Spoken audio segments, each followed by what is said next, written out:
kulanti wacan oo wanaagsan daawadayaal idil ahaantiinba meel walbaad caalamka ka joogtaan waa stuudiyaha TV-ga Somalisad ee magaalada Schweinfurt ee gobolka Bayer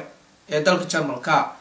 waa barnaamijkeeni alaab inoogu barateen toddobaadkiiba inuu mar ka soo baxo TV-ga taasoo aan ku eegi jirnay xaalad nololeedka qurbo joogta Soomaaliyeed markay joogeen qaaradda Afrika waxyaabaha ay ku fikirayeen iyo markay yimaadeen waxyaabihii ay kala kulmeen barnaamijka maanta waxaa idin daadihinaya anigoo ah Cabdifataax Xuseen Goley xagga kaamirada waxaa ku howlan saaxiibkayga Abi Ketejo oo si aad ah isku xilqaamay sidoo kale xagga farsamada waxaa iga saacidaya Maryan ka weynay saaxiibkayga Faais haddaba daawadayaal markuu qofka joogo qaaradda Afrika sidaan hore idinku soo sheegayba waxa uu ku fikirayaa inuu gaaro qaaradda Yurub hadduu gaarana uu ku fikirayo inuu heli doono nolol ka duwan balse waxaan la kulmay dhalinyaro fara badan oo ku nool magaalada Würzburg ee dalka Jarmalka taasoo aan wax ka weydiiyay isbedelada ku dhacay markay joogeen qaaradda Afrika iyo markay yimaadeen qaaraddan Yurub iyo waxyaabihii isbedel ah ay kala kulmeen intaan barnaamijka aan u gudagalin waxaan doonayaa inaan hal dhacdo idinkaga sheekeeyo toddobaadkii hore ayaa telefishinka CNN iyo jaraa'idada ka soo baxa waddankani Jarmalka waxaa lagu soo daawacay warbixin dheer oo lagaga hadlayay tahriibta qaasatan Soomaaliya, Ethiopia, Eritrea ee ka soo talaaba xadadka u dhaxeeya Suudaan iyo Liibiya warbixintu waxay leedahay ilaa 100 ruux oo isugu jira Soomaaliya, Ethiopia, Eritrea ayaa toddobaadkii hore waxaa gacanta ku dhigay kooxo cawaan ah oo la sheegay inay ka soo jeedeen waddanka Liibiya kooxahaasi ayaa waxay sameeyeen inay dadka qalin ku sameeyaan oo ay kala baxaan kiliyaha iyo beerka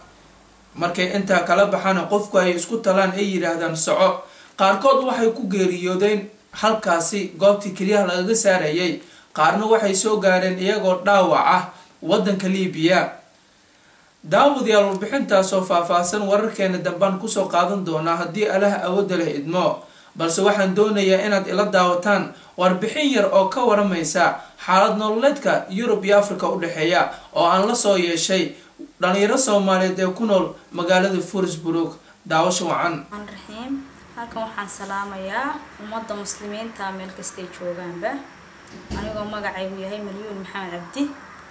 aan ku noolahay waddanka Jarmalka gaar ahaan gobolka Bayer aan ku noolahay ma muslimiinta wada salaamayo dhamaantood dadka dhalinyarada ee qurba joogta ayaan kamid ahay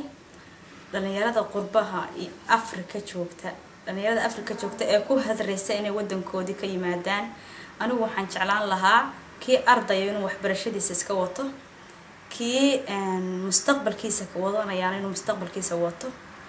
qurbo inayna u soo ordin qurbaha inaan faa'iidada loogu soo ordaynayna oolin aniga hadda tusaale ahaan aniga ka iska hadlaya qurbaha markaan aniga aan waddankaygii joogay si khatar ah way ila ahayd waddankaygina waa nacay waxaan u soo ordayay qurbaha sidan hadaan moodayo uma soo ordeen waddankaygii hooyo ayaan wax ka baran lahaa iskana joogi lahaa haddana dhalinyarada waddankoodii ka soo yaacaysa anigu waxaan ku wacyigelinayaa inay dhulkooda iska joogaan dhalinyarada tahriibta soo maraysa inay tahriibta iska daayaan inayna naftooda mahla ka soo gelinin inay waddankaaga hooyo baad magac ku leedahay aad muunad ku leedahay aad sharaf ku leedahay aniga dhalinyarada waxaan ku wacyigelinayaa meel kasta joogaan kuwa ku soo hadraya qurbayna yimaadaan inay waddankooda hooyo wax ka qabsadaan anigoo ay iga tahay waano walaaltinimo xumaan ayna iga ahayn saasaan ku wacyigelinayaa dhalinyarada Soomaaliyeed meel kasta joogaan waddankeenu inuu mid noqdo nabadna noqdo ayaan Ilaahay ka rajaynaynaa insha Allah تعالى بسم الله السلام عليكم إلى عدن سلام يا شقاله هذا ميركستي جوان يجمع Somalisad السلام عليكم ورحمة الله وبركاته الرحمن الرحيم مقعي جوا سهر محمد عبد الرحمن وحنكون وراها ودن كشرمالك قبل كباير قارهان مقالة فرسبروك يكون وراها إلهي بمرك هرم هذلة برنامج كرادي آد بنو فرح سنة هاي وعي جرينتا لليرادة bulshada Soomaaliyeed aad baan ugu faraxsanahay waxaan ka dardaarmayaa dadka Soomaaliyeed inay iska daayaan qabyaalada diin ahaan ma wanaagsana dhaqan ahaan ma wanaagsana qabyaaladu qadcad min naar weeyaan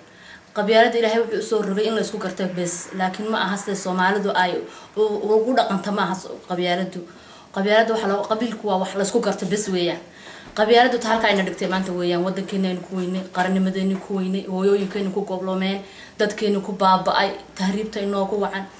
weeyaan qabyaaladu marka qabyaalada in la iska jiro weeyaan oo qaran iyo qabyaalada waan qarannimada laga raaca weeyaan iyo danta Soomaaliyeed laga raaca weeyaan dadka ilaahay waxaan ka baryaynaa inuu ummadda Soomaalida inuu ilaahay isfahansiiyo inuu ilaahay afkaransiiyo ilaahay waxaan ka baryaynaa inuu ilaahay wadankeena nabad nooga dhigo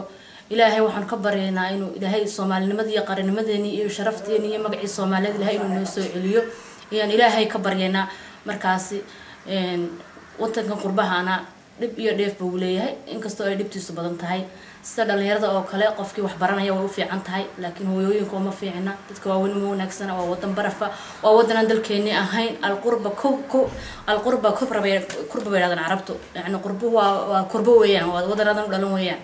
oo mar walba ku tahay laaj ku tahay weeyaan marka intaas ku soo koobaya barnaamijka aad baan ugu faraxsanahay aad baan ugu mahadcelinayaa Soomaalisad telefishinka hawaka barnaamijyada ay wado aad iyo aad baa mahadsantihiin ugu horeyn runtii sidoo kale waan kaaga mahadcelinayaa ugu horeyn waxaan rabaa inaan wax ka weydiiyo markaad joogtay qaaradda Afrika runtii waxaad qabtay fikir ka duwan ama nolol ka duwan inaad gali doonto haddii aad tagto Europe ama in ay ku bilaaban doonto mustaqbal fog oo aad aytinkaaga dambe iyo waalidkaaga inaad anfacdo fikirkaaga hore aad qabtay iyo waxyaabaha aad hadda kala kulantay wax ma iga sheegi kartaa aad iyo aad u maasanta Soomaalisad waana kaaga sheegi karaa waxyaalaha ugu badan markaan Afrika joogay waxaan u qabay in Europe hadda tagto noloshaadu ay aad u fiicnaanayso waxbarasho aad helayso caafimaad aad baranayso tiknoolajiyada adduunka horumaray aad la qabsanayso iyo waxa aan kala kulmay aad u kala duwan yihiin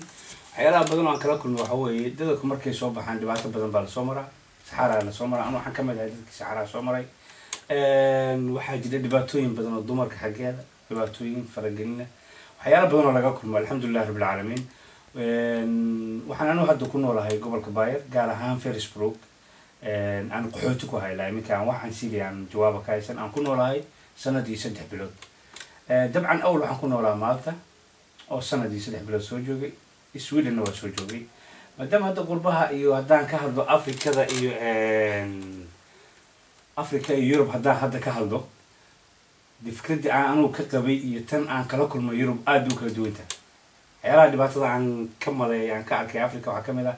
waayo qofka hadduu soo galo wadamada qaarkood sida Malta aan Talyaaniga aan Greega oo fara laga soo qaado waayo waxa ka fiican wadankiisii Afrika inuu ku noolaado marka qaarkood wadan walba aad tagto wax jawaab ka heli maysid soo dhaweena wax tacliina horumar wax lagu leeyahay wadankaas Afrika ka soo qaaday oo aad xaq ku leedahay wadankina wax nolol ku haystid waxa lagu siiyaa lacag professional oo cuntadaada iyo jiifkaaga ah waxbarasho la'aan adigiyo macnaha ku xisaabtan jiray subaxdii dad Afrika joogto shaqada u jarmaado ama profession wax un abaabusho male tan waxa dhici kara in habeenkii soo jeedo wax muraajacada ku soo jeedo maalintiina iska hurdo ana waxaan jeclahay in aad iyo aad u kala duwan tahay fikradii aan ka qabay markii aan Afrika joogo Europe iyo tan aan kala kulmay markaan imeen Europe aad iyo aad u mahadsantahay sax waxaa jira hadda dadka jooga qaaradaha kale ama Aasiya ama Afrika ha noqoto runtii waxa laga yaabaa inaad adiga saas oo kala aadto oo runtii inta joogtay Afrika haddii lagu yiraahdo qaaradda Europe nolosheedu way adag tahay runtii inaadan waxa laga yaabaa inaadan dhag jalaq aadan u siin runtii maadaama barnaamijkan uu yahay barnaamij aan rabno inaan u kuurgalno maxaad kaga baaqaysaa dhalinyarada Soomaaliyeed ee ku sugan wadankii Soomaaliya ama wadamada deriska la ah ee Afrika sida Kenya Ethiopia maxaad kula talin lahayd inay hadda kadib ay soo baxaan kula talin lahayd ama inay wadanka wax u qabtaan oo wadanka dib ay ugu noqdaan taa fikirkaaga ka waranba aad iyo aad baa taxamaasan tahay qaab ahaan fikradeyda kaga hadlayaa Afrika markaan aanu joogay waxaan aaminsanaa in hadii la yiraahdo Europe ama Europe soo tahayba waxa ka ma aadaysa ama dhibaatooyin ba ka jira ama culus loo dadka waxaas wax suurtagal ma aha macna dad nimco ku jira waa dad dhaqaalaha haysta waa dad noloshooda ay tiinkoodii future-kooda ka fakiray waa dadkoodii iyo dalkoodii ka fakiray oo wax usoo bartay maan is oran jiray laakiin maanta waa la kulmay hadda mana aaminayaan kuwa africa jooga haddaan hadda dhaho anigoo cabdiqani maxamed yuusuf oo ku nool gobolka baaya gaar ahaan Ferisburg aan dhaho warnimayahow waddankiinii maanta waddankaagii meel ka fiican ma jiro haddii aad wax ka baran lahayd haddii aad shaqaysan lahayd maanta aniga nolosha Yurub aan kaga noolahay iyo ninka bakaaraha ku nool oo kiiska camaasha inuu iga fiican yahay jeclahay maadaama wuxuu heli karaa familkiisa wuxuu geeyay exactly laakiin anigu kuma haysto been ku sheegi maayo hadda baayartaan ku noolahay 40 euro la siiyaa 25 lawyer baa iga qaata 15 waxaan geeyaa meel booliis oo aan tarani waxaas iyo wax iga sameeyay macnaha inta kale cunna la siiyaa aan daily food oo aan ku noolaado maalinta kaliya dabcan hadda waxaan oran lahaa dadka Soomaalida ah oo u soo hanqal taagayo Yurub waxaan oran lahaa dadka lama oran karo jooga kullu Yurub nool nasiibkiisu kala qaadanayo has ahaatee fikradahan qofku wuxuu ku fiican yahay maanta haddii waddanka iyaga nabad noqoto waddanku waa waddan burburayo qabaa'il iyo caadifad iyo waddankeena waxaan ku baabinayo haddii waddankeena aan nabadaysan waxaan ka jeclaanahay Afrikada ama Yurubta loo soo ordayo in loo soo ordaa macnaha Afrika gaar ahaan Soomaaliya maanta banaamisanahay يعني هذه الدراسة. هاي عفوا هذا رنتي إن كيوم واحد عنا نوح الرسول شو قدام بيسي إن نكويديو أما فكر كاج إن كديوتو رنتي واحد ترتا لبقي وق إن قيت كواد أو إن حاجة قبيلك ومت كنا جبر بريء خرج نمدي يسمعدي يشرفت عن كل هين إن بنده تنلوات ومدي قيس كنا جبر بريء قاتك ورنتي دبعت فرق بدن حق قيسك أما أفريقيا هنقطه أما يوروب هنقطه ودبعت عدد أي كوجستان إن لو ده سقيبوت عادي فكرة أهان سيدبا وجود بكرة أو أمة الصومالية قرن نمو أي ولا نمو أي وجوش قين كران عاد سلالة هاي عادي أهان يدو تايتي إن كوجود بيسي إن أدي أبدأ ما سنتعود تفتحي الصومالي كانوا نبى الصومالي سد برنامج جدا لدادينا يعني لأن ما أركن ما أنت من جالات الفينش كانوا كم داودين لبعض إذا كم شيء جنين خاصة مركب كوجر تنقبائلك يقاتك ورت قبائلك ودك هو بربري ومعناها أدونك إلهي وحدي كلمات أنا باير بكون وراي هذا ذاك عاوز قال وزير كمالية دوكلته وعنين إن ده يرى أكون ولا موضوع أول شيء وأنا وزير كمالية ما أنت الحسب وكترت معايا أوصل لترت معايا دولة السوق مدحض النقل ما برزنت النقل لما فيرنا يودك وياي لكن وحقبتك ودك يسال فيرنا إننا إني هبل قبائلك هبل وحيانا عايز نسكت لنا أدون كمان كيجي لما أنا واقع فكرة قبائل لماذا يودك سواء ممكن جو أنا غير هبل أو رجلي لكن ما دام ما أنت مركب قربها يمي ديفرنت وين بقول الحياة على ذلك قارك ودود مركب مرة يسمع له أورن مايو وعلى جالس بلا أي سومالي لو أورن ماي إني هبل باتاي قبيل هبل من الأورن ماي تقاتك هذا ما حنجعلها بربرية الدلك الصومالية وحابة كم مسؤولة بقاتها شلون الله أنا وايو ودك الصومالية ما أنت أصو ديار ضوء قادة سوقا أنت أصو كن أو بليون أو دولار نواكب على أوقات كلوسية ذاتك نكاجي دباتو بابا يعني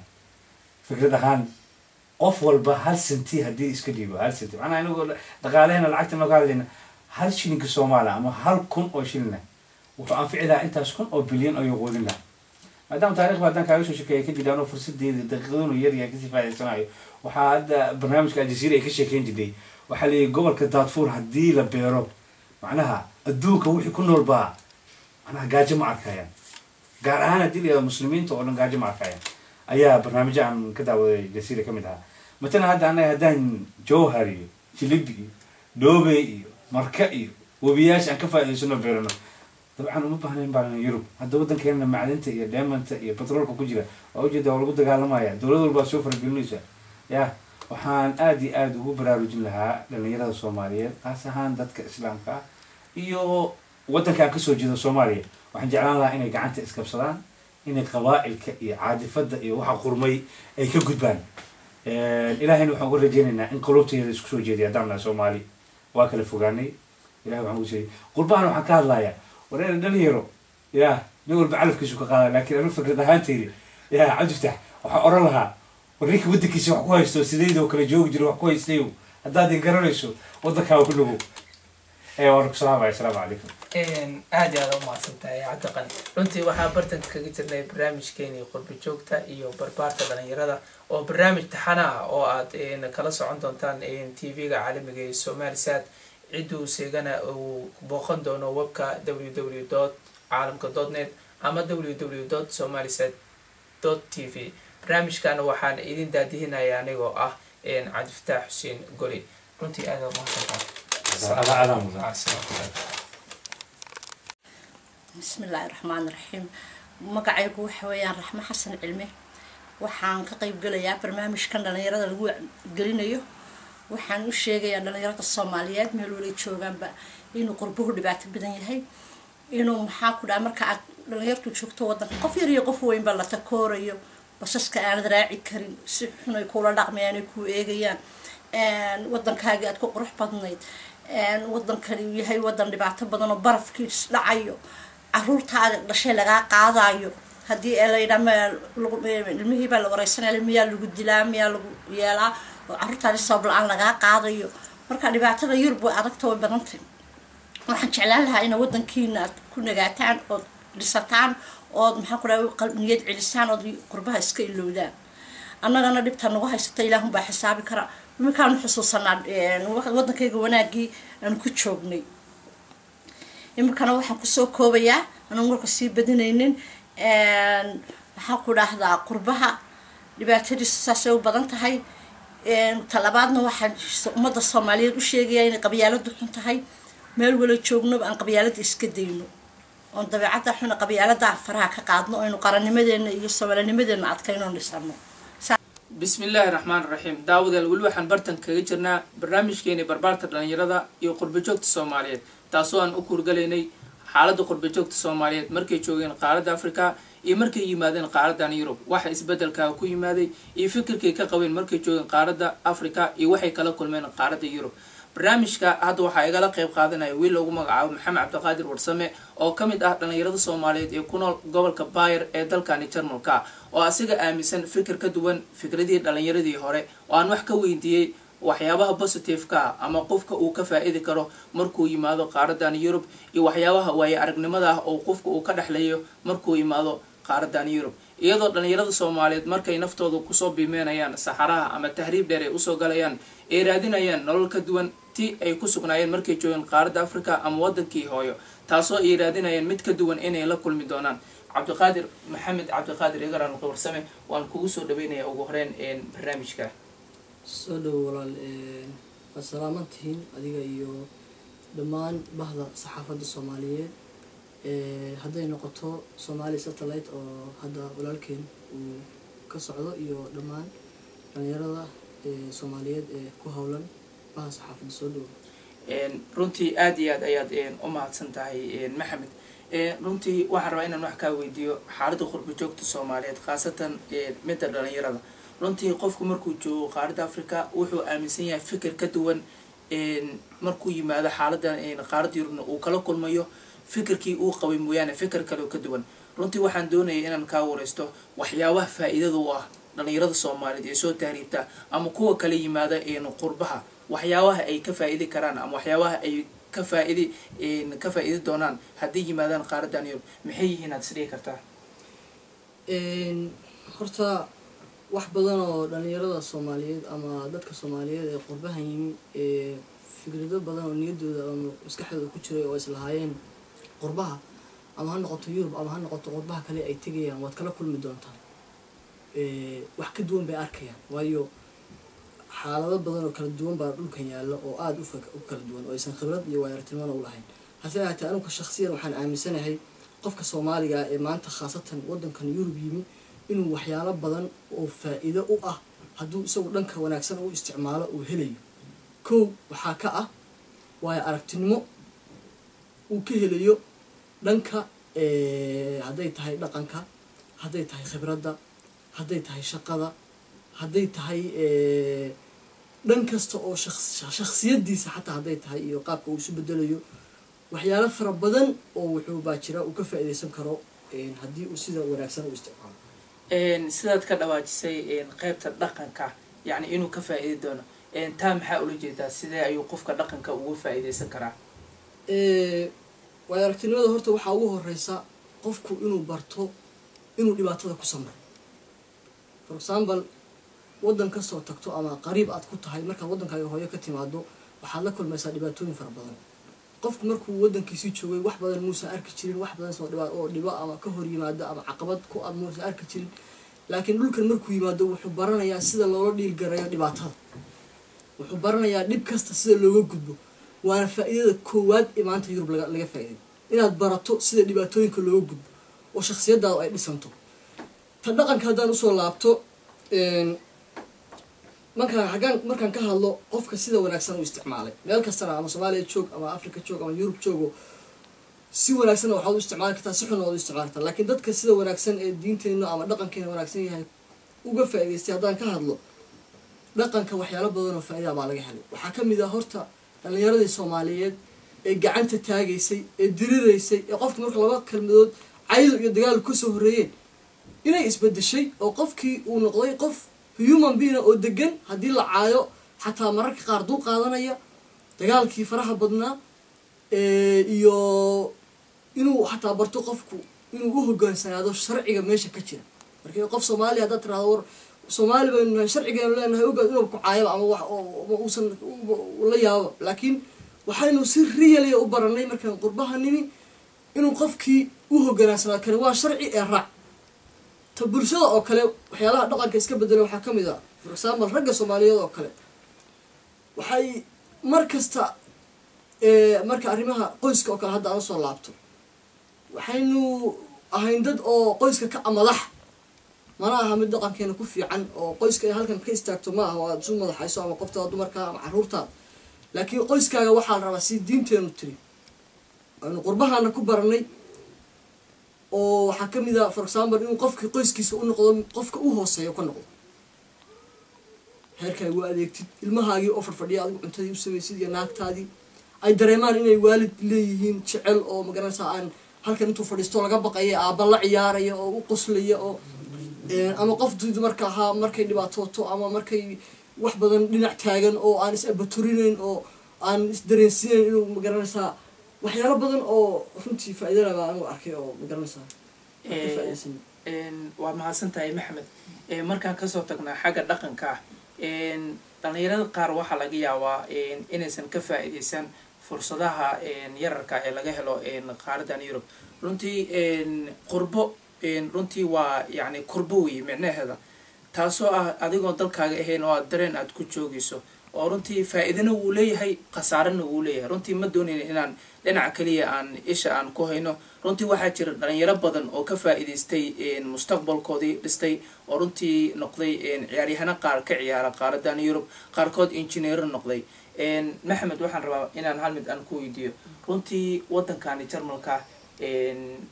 marka laga hadlo dhanka maaliyadda waxaa haya nin ajnabi ah oo shisheeya, runtii aad dareemi karto. hadda markaad joogto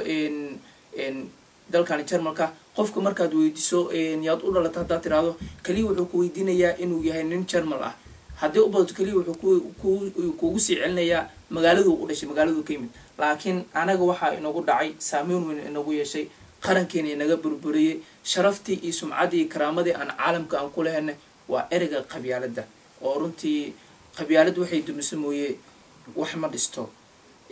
taasi haddaan waxaan rabaa inaad wax yar igala hadasho dhanka saameynta dhalinyarada ay ku yeelatay qabyaaladda. dhalinyarada horta waxyaalaha wanaagsan ee halkan laga faa'iiday waxaa ka mid ah, inkastoo weli Soomaalidii ay saameyntu maadaama oo problem Soomaaliya ka jiro, qabyaaladdu ma dhamaanayso. markii labadii qof waxta gurigooda deganaa marka labadoodii qabiil isku soo duusho waxba kala gaadhay, ama la dhaho maanta magaaladii aad deganayd magaalo hebla intay weerar soo qaaday wax ku samaysay kulli dhibaato ku soo gaaraysa ama waxba dareemaysa. inta problem Soomaaliya uu ka jiro, qabyaaladdu iyo problemkeedu sii jiraya. hase ahaatee dhalinyaro badan oo waxaa jirta aad iyo aad uga faa'iidaystay arrinta qabyaaladda inay sii baaba'do marka qurbaha la soo galay. waayo for example, ninka dhalinyarada ee gobolka yimid oo weligiis aanba arag qabiilkiisa ama dadka ula noolaa maahane dad kale inay Soomaaliya ku nool yihiin, maanta markuu arkay dad badan oo Soomaaliya kala duwan oo xataa qaarkood afaf uusan ku fahmaynba ku hadlaya, wuxuu dareemay in dad badan oo Soomaaliya ay jiraan, dhaqamo badan oo wanaagsan jiraan, kii aaminsanaa in qabiilkaasi cadow ku yahay ama maamulkaasi ku xun yahay markuu arkay dad fara badan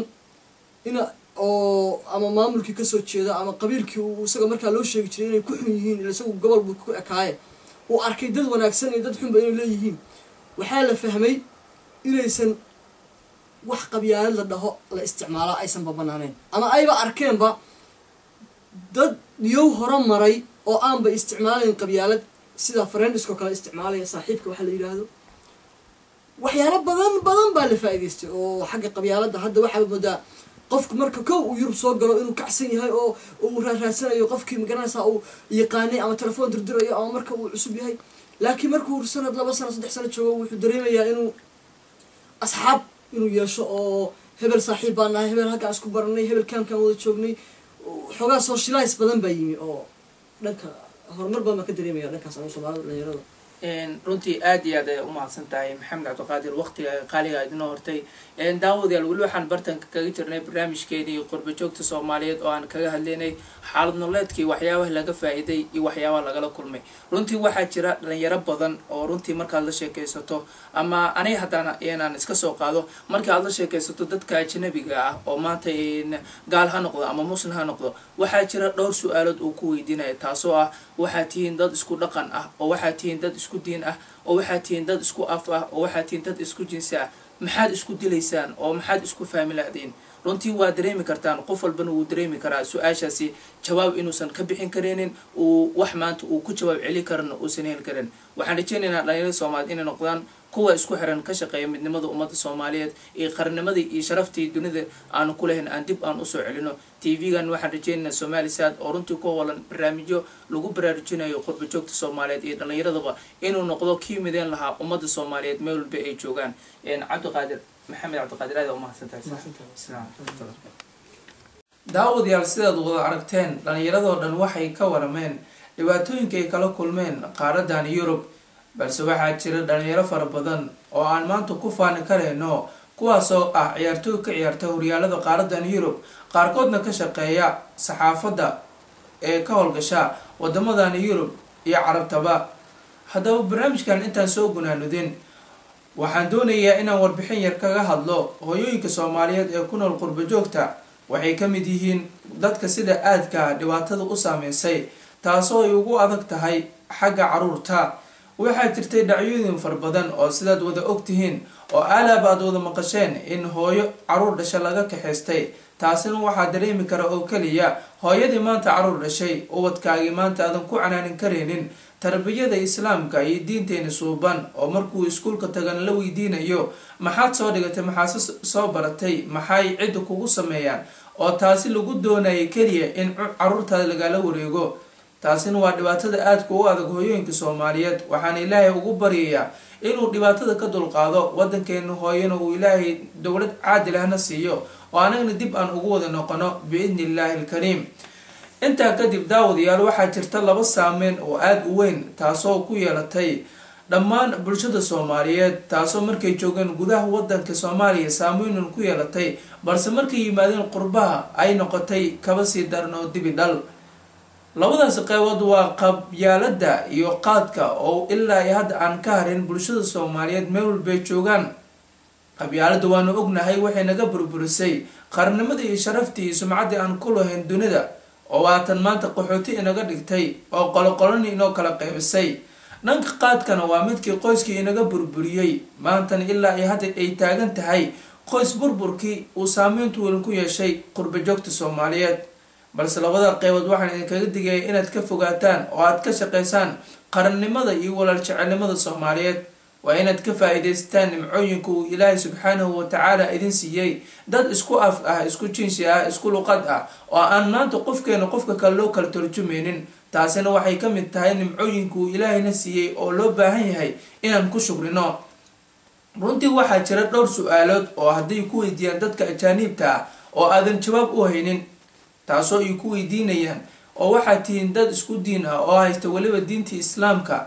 iyo raacsan sunnada rasuulka sallallahu alayhi wasallam iyo sidoo kale waxaa tihiin dad isku dhaqan ah oo wali waxaa tihiin dad isku luqad ah oo maanta qofkiin qofka kale ma loo turjumayo maxaad isku dilaysaan tahay jawaab uma heli karaysid. dhalinyaro fara badan maanta i daawanayna way jiraan su-aalahaas la weydiiyey aysan u haynin wax jawaab ah. waxaan ugu baaqaynaa ummadda Soomaaliyeed inay ka shaqeeyaan isjecel walaaltinimo iyo sidii wadanka dib loo dhisi lahaa. hadafka TV-gan ayaa waxa uu yahay sidoo isugu xir lahaa ummadda Soomaaliyeed, taasoo halku dhigiisu ay tahay nabad iyo nolol. barnaamijka maanta waxaa idin daadihinayay anigoo ah Cabdifataax Xuseen Goley, xagga kaamirada waa Abika Tajo, xagga farsamada iyo isku xirka waxaa ku howlan Maryan Kaweyne iyo saaxiibkayga Faais. intaan tan dib dambe aan ku kulmi doona barnaamij caankan oo kala ah, waxaan idinkaga tegaynaa sidaa iyo nabadgelyo. wassalaamu calaykum waraxmatullaahi wabarakaatuh.